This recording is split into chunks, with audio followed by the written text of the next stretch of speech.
Hello guys! Hello Taurus! Welcome dito sa aking channel, Kapalaran 888. Welcome! Alamin natin kung anong messages, vibration, gabay energy para to sa lahat ng Taurus. I hope na makuha mo yung message na gustong ipahiwatig sa iyo ng baraha, Taurus.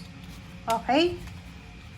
Ruby Light, Passion and Purpose. Passion and Purpose from March 16 to 31, or pwedeng emotion man na to sa ngayon, or energy mo to.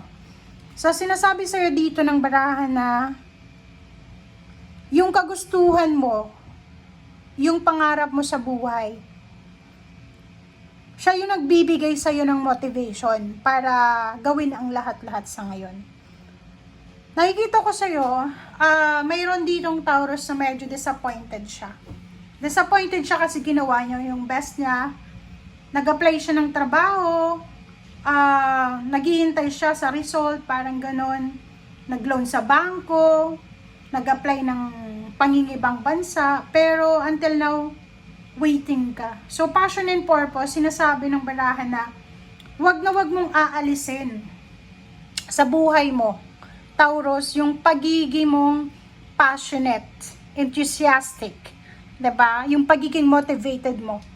Parang ang sinasabi ng Baraser dito, ang dami mong pinagdaanan, ang dami mong parang hang-ups bang tawag doon? Sit-backs, hang-ups, sit-backs, maraming nahang. Akala mo nandun ka na eh, diba? Like for example, nag-apply ka ng papuntang ibang bansa. Visa na lang hinihintay, contract signing, 3 months na, 8 months na, parang ganon. So nakikita ko sir dito na sinasabi, ituloy mo lang. Okay, ituloy mo lang yung pangangarap. Maraming mga nahang, maraming mga hindi natuloy, or marami ka pa rin hinihintay. But, kung talagang para sa'yo, aalign yung stars para sa'yo.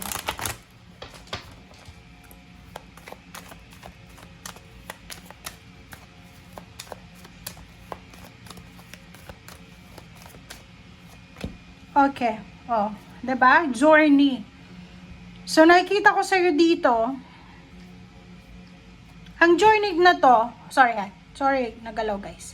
Okay, sabihin ko sa iyo Taurus ang journey na to, sa ibang sitwasyon, kung hindi dumating yung Ruby Light, sasabihin natin na kailangan mong ihanda yung mga bagahe mo, ihanda yung mga documents, ihanda yung sarili mo para sa paparating na travel. But this one, since may Ruby Light ka dito, na parang sinasabi na hindi ka masyadong sigurado, walang sigurado, ang sinasabi sir dito ng journey na to is, nandun ka na eh. Diba? Like yung iba na pupunta sila ng ibang bansa eh. Naghihintay na lang ng contract signing or visa. Handa na lahat eh. Handa na yung papeles, handa na yung bagahe. Nakapag-despedida party na, nakapagpaalam na sa kaibigan, sa mga pamilya. Pero waiting pa rin. So dito sinasabi ng baraha sa'yo na you need so much patience. So much patience. Kailangan mong maging mapasensya. Wag mong aalisin yung pasensya. Kasi yun yung kailangan natin. Everyday. Pag mapasensya tayo, patience is virtue eh. Pag mapasensya tayo, marunong tayong maghintay. Kahit sobrang tagal na. Kasi minsan yun yung test sa atin ng Panginoon eh. Yung paghihintay. Nakikita mo ba, napapansin mo ba, yung mga taong aggressive, nakukuha nila yung gusto nila, mabilis nilang nakuha, pero mabilis nilang mawala. Pero yung taong marunong magpasensya, matagal darating yung blessings, pero matagal din. Long time din, 'di ba? Long term din yung blessings na makukuha. Okay. So simulan natin dito sa 5 cards mo. Ace of Cups, sinasabi ng baraha sa'yo dito na darating yung panahon na aapaw yung cups mo. Darating yung right timing na ikaw naman yung magiging masaya, ikaw naman yung successful, ikaw naman, sa'yo naman yung spotlight and limelight. But the problem is, mag-iingat ka. Yun nga yung sinasabi sa'yo dito, huwag kang magmamadali ha, huwag mong i-rush yung mga bagay-bagay, yung sitwasyon. Kasi unang-una, may 7 of Swords ka dito. Yung 7 of Swords is about magnanakaw. Pwede din na yung pagiging aggressive mo, pagiging impulsive mo sa decision mo na kailangan ko to ngayon. Pwede niyang nakawin yung pangarap mo eh. Kasi, ang example nito is ganito. Nag-a-apply ka ng trabaho sa ibang bansa. Tapos ang tagal niya, Europa yung ina-applyan mo. Tapos ang tagal. Siyempre matagal talaga sa Europa. Okay? Example lang to Tapos, ready ka na eh. Lahat, na-pass mo na. Naghihintay ka na lang ng kontrata or visa. May nag-offer sa'yo na bagong company, Middle East, parang ganon.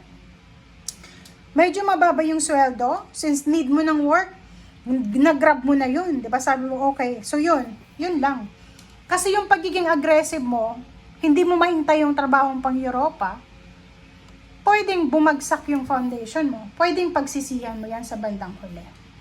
But, sinasabi ng bara sa'yo na kung magiging kalmado ka lang, panatilihin mo lang yung kalma, 6 of Wands, victory in the success in the sun, ang darating sa'yo. Diba ganun naman talaga eh. Based yan sa experience ko, okay, sa akin, pag aggressive ako, like for example, pag masama ang loob, natin, diba, tao lang tayo, nagiging aggressive tayo, decision making, maraming beses na nag-fail ako. So, ang lesson learned doon, pag medyo galit ka, malungkot ka, sobrang saya mo, sobrang excited ka, huwag kang magdedesisyon. Maglakad-lakad ka, diba? Huwag kang magstay sa bahay, huwag kang magmukmuk kung malungkot ka. Kung sobrang saya mo, gamitin mo yung kaligayahan mo sa ibang bagay. Huwag sa pagdedesisyon kasi talagang pagsisisihan mo yan sa bandang huli.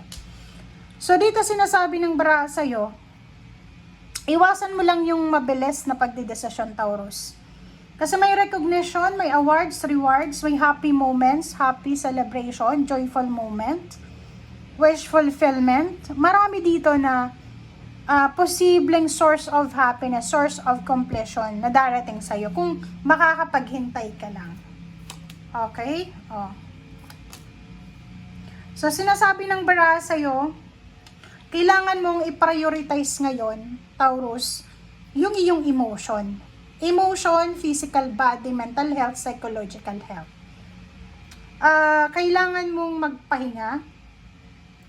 Or nakikita natin dito na makaka-relate dito yung ibang Taurus na hindi naging maganda yung takbo ng kanilang emotional. Marami silang parang masasabi natin, marami silang mga pinagdaanan. Like, ang hirap na pinagdaanan nila. Dito sinasabi na huwag kang mag-alala kasi sa usaping emosyon, konektado yan yung pera eh. Pag wala tayong pera, malungkot tayo, diba? Nagmumukmuk. Dito sinasabi ng barahan na kung may problema ka sa salapi, ang gawin mo is magpahinga ka. Sabihin ng iba, hindi ka makakatulog eh. Kasi pag may problema ka, isip, hindi, kontrolin mo yan. Or maglakad-lakad ka, spend time sa nature, sa dagat, sa ilog, or sa kung saan pa man na pwede kang makapag-spend time alone. Okay?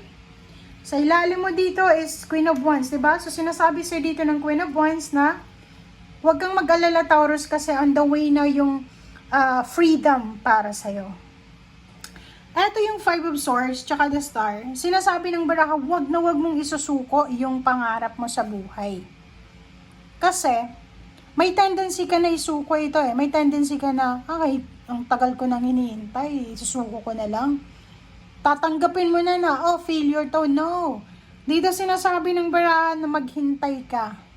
Huwag mong isusuko. Kasi itong pangarap mo na to, sinasabi na pwedeng, from the time na isuko mo siya, yun din yung time na darating to. So, paano yun? Diba? Paano yun kung sinuko mo na?